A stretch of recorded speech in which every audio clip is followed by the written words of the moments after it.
भूल जाओ आपको 1 करोड़ कमाना है, भूल जाओ आपको 10 लाख कमाना है, या भूल जाओ आपको 1 लाख कमाना है। ये अमाउंट आप 1 महीने में कमा लोगे अगर आप टीनेजर हो। लेकिन इसके लिए आपको मेरी वीडियो कंप्लीट देखना पड़ेगी, क्योंकि इस वीडियो में हम 10 लाख या 5 लाख कमाने की बात नहीं करेंगे, बल्कि 10,000 कमाने की बात करेंगे। बिकॉज अपना खुद का 10,000 कमाना ही सबसे पहला और इम्पोर्टेंट स्टेप होता है। क्योंकि ट्रस्ट में, अगर आपने अपना पहला ऑनलाइन 10,000 कमाया है तो आपको ये सारी गेम समझ में आ जाएगी। आपको समझ आ जाएगा कि बिजनेस चलते कैसे हैं। ये जो लाखों और करोड़ों वाले नंबर्स होते हैं, ये सिर्फ नंबर्स नहीं होते, बल्कि इनको कमाना बहुत मुश्किल होता है। थोड़ा टाइम लगता है और मेहनत भी लगती है, लेकिन समझ आ जाता है कि इस टारगेट को कैसे अचीव करना है। लाइफ में सिर्फ एक बार आपने किसी रैंडम स्ट्रेंजर को या फिर किसी भी बिजनेस को कन्वेंस कर लिया कि वो आपको 10,000 पे करे, तो आपके लिए अपने नेक्स्ट 10,000 कमाना इजी हो जाएगा। इससे आपको समझ आ जाएगा कि अपने लाइफ का 10,000 कैसे कमाना है। इसके बाद आपका टारगेट होगा 1 लाख कमाना, और जब आप 1 लाख कमा लोगे तब आपका टारगेट होगा 10 लाख कमाना, और फिर आप ऐसे ही अपना साइकिल कंटिन्यू रखेंगे। मेरी इस वीडियो का मकसद सिर्फ ये नहीं है कि आपको पहला 10,000 कमाने के लिए मोटिवेट करना, बल्कि मेरा मकसद ये भी है कि आपका एक मिलियनर माइंडसेट करें। क्योंकि अगर आपको सिर्फ 10,000 या 20,000 कमाना है तो फिर आप कोई MLM स्कीम या फिर मेकिंग मनी ऐप या फिर स्कैम ऐप को यूज करेंगे। और हो भी सकता है कि आप ऐसा कर भी लें, लेकिन इससे आप 10,000 से 20,000 के लूप में फंस जाएंगे और कभी भी खुद को स्केल नहीं कर पाओगे अगर आप अपना माइंडसेट नहीं करते। इसीलिए ये वीडियो उन टीनेजर्स के लिए है जो मेकिंग मनी जर्नी को स्टार्ट करना चाहते हैं और जिनका मकसद सिर्फ 10,000 से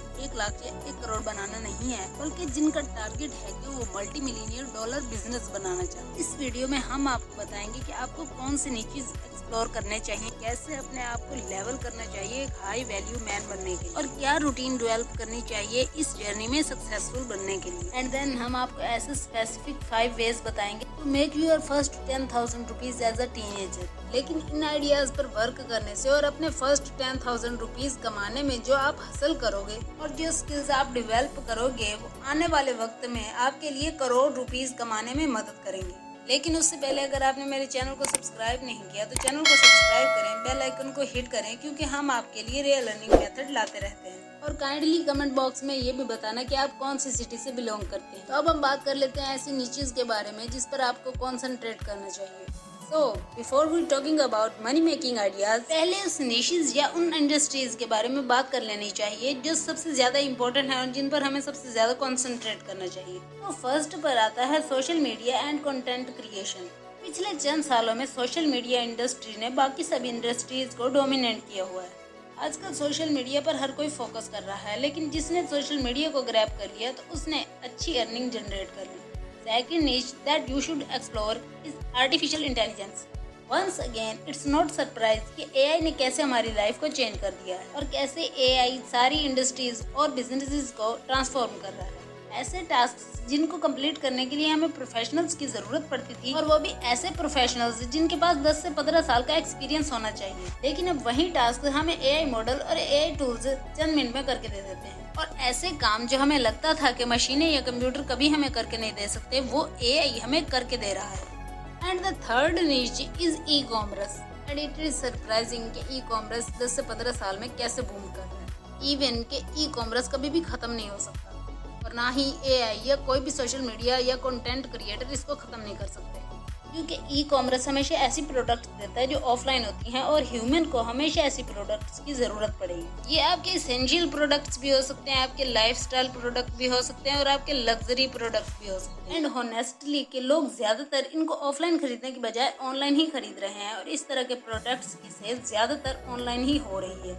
यही वजह है कि ई कॉमर्स की इंडस्ट्री कल को ज्यादा ग्रो हो सकती है। इन चीजों पर तफसील से बात करेंगे, but now I wanted to tell you quickly कि आपको इन तीनों निशेस के बारे में इंफॉर्मेशन लेनी चाहिए। अगर आप एक निश को सीख रहे हैं तो आपको दूसरी 2 के बारे में भी इंफॉर्मेशन होनी चाहिए और साथ साथ उनको भी सीखना चाहिए। सो आई वुड रिकमेंड कि आपको एज अ स्टूडेंट इन तीनों निशेस को सीखना होगा और इन तीनों निशेस पर काम करना होगा। हम यहाँ पहले आपको 3 ऐसी हैबिट्स बताएंगे जिनको आपको एज अ टीनेजर अपने अंदर डेवलप करनी चाहिए। तो फर्स्ट हैबिट है टॉक टू गर्ल्स, और अगर आप गर्ल हैं तो आपके लिए होगा टॉक टू बॉयज। अक्सर हमारे टीनेजर्स ऐसे होते हैं जो कि अपने कॉलेज लाइफ में लड़कियों से शर्माते हैं और लड़कियां ऐसी होती हैं जो लड़कों से बात नहीं करती हैं। एक्चुअली में रीजन क्या है कि उनके अंदर इतना कॉन्फिडेंस ही नहीं होता कि वो जाकर दूसरे बंदे से बात कर सके। लेकिन अगर आप अपने कंफर्ट जोन से बाहर निकले और अपनी ऑपोजिट जेंडर के साथ कम्युनिकेशन करें या फिर उनके साथ कन्वर्सेशन करें तो इससे आप में कॉन्फिडेंस डेवलप होगा। इसका क्या फायदा होगा कि फ्यूचर में जब भी आपको अपने किसी क्लाइंट के लिए या फिर किसी भी बिजनेस के लिए किसी ऑपोजिट जेंडर के साथ कम्युनिकेशन करना पड़े या उनके साथ कोई डील करना पड़े तो ये आपके लिए आसान रहेगा। Second habit is present yourself well.